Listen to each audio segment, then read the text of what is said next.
Grâce à un design attractif, une présentation soignée et des qualités routières de haute volée, les nouvelles Peugeot 308 et Seat Leon se sont rapidement hissées parmi les leaders du marché des berlines compactes en Europe.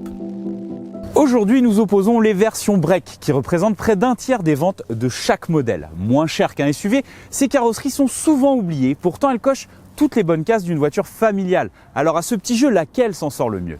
308 SW contre Leon ST, c'est notre match du jour. La nouvelle génération de 308 est montée en gamme et en prix, si bien qu'elle flirte aujourd'hui pratiquement avec le marché des premiums. Toutefois, Peugeot souhaite garder un pied sur son cœur de métier, celui d'une marque généraliste. Et dans ce secteur, Seat s'est rapidement démarqué avec la nouvelle Leon, une compacte homogène et bien née qui reprend le meilleur de la Golf pour moins cher. Dans les deux cas, ce sont des modèles au style aguicheur. D'un côté, des lignes saillantes et complexes pour la française, de l'autre, des courbes latines pour l'espagnole. Dans les deux cas, le passage à la carrosserie break est réussi. En matière de présentation, la française reprend l'avantage. La planche de bord est spectaculaire et revêtue de matériaux nobles et de plastique moussé. On retrouve le iCockpit avec ses qualités et ses défauts, ainsi qu'un grand écran central de 10 pouces à l'interface revue. En passant au tout tactile, la Leon régresse en matière d'ergonomie, notamment pour régler les commandes de confort. C'est son plus gros défaut. Pour le reste, c'est carton plein, avec une planche de bord épurée, agrémentée d'une ambiance lumineuse et également de plastique moussé. Sur le thème de la présentation et des aspects pratiques, la Leon prend l'avantage d'une courte tête. 1 cm d'écart sépare nos concurrentes du jour. Alors si la Leon ST affiche le même empattement que la berline, pour rappel, l'empattement, c'est l'espace entre l'essieu avant et l'essieu arrière. Eh bien, elle, la 308 SW, dispose d'un empattement plus long que celui de la berline. Problème, cela ne porte pas ses fruits, car c'est bel et bien la Leon ST qui affiche le meilleur rapport habitabilité-encombrement. Il y a davantage de place à l'arrière, notamment au niveau des genoux, et le volume de coffre est aussi supérieur. En ce qui concerne les rangements et la modularité, eh bien, c'est un peu équivalent. On a deux écoles. D'un côté, la 308 qui offre une banquette fractionnable 40-20-40 depuis le coffre, alors que la Leon ST, elle, affiche une banquette fractionnable 2 tiers, 1 tiers, également rabattable depuis le coffre. Et au niveau des planchers, on a un plancher modulable dans la Leon ST et un plancher fixe avec rangement sous plancher dans la 308. Passer du break à la berline chez Peugeot nécessite un investissement de 1 000 € contre 1 500 chez Seat. Au regard du prix facial, la Peugeot 308 et la Seat Leon jouent des coudes.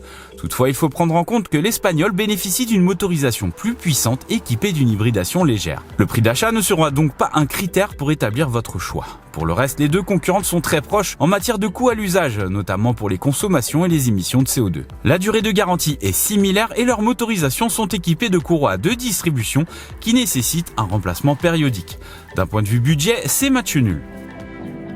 Quelques euros séparent nos deux concurrentes du jour testées en finition sportive. Les deux sont extrêmement bien équipées, avec de série la recharge par induction, la climatisation automatique, la compatibilité Apple CarPlay et Android Auto sans fil ou encore une grosse sono. Toutefois, c'est la 308 qui en offre le plus et notamment en matière d'aide à la conduite avec de série la surveillance des angles morts, l'alerte de trafic arrière et le régulateur de vitesse adaptatif.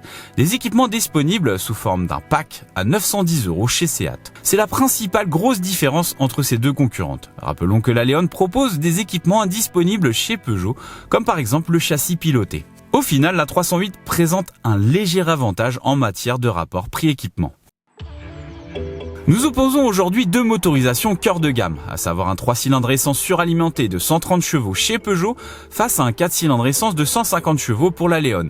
Ce dernier est un peu plus poussé technologiquement car il fait appel à une hybridation légère 48 volts et à la désactivation des cylindres.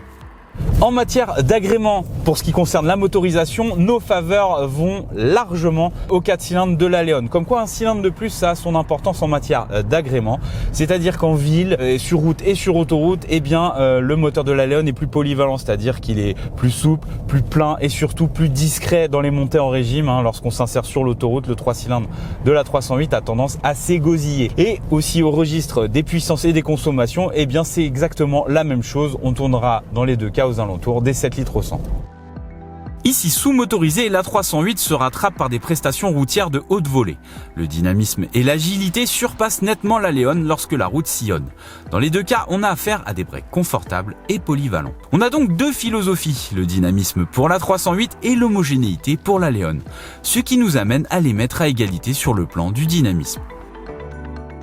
On a affaire ici aux deux meilleurs breaks compacts du marché, quasiment impossible à départager. Ce sont des modèles au style aguicheur avec un grand coffre et des prestations routières de haute volée. Donc si le dynamisme et le style font partie de vos priorités, la 308 SW est faite pour vous. Si à l'inverse vous privilégiez le confort, l'espace à bord et la sobriété, la Leon vous comblera.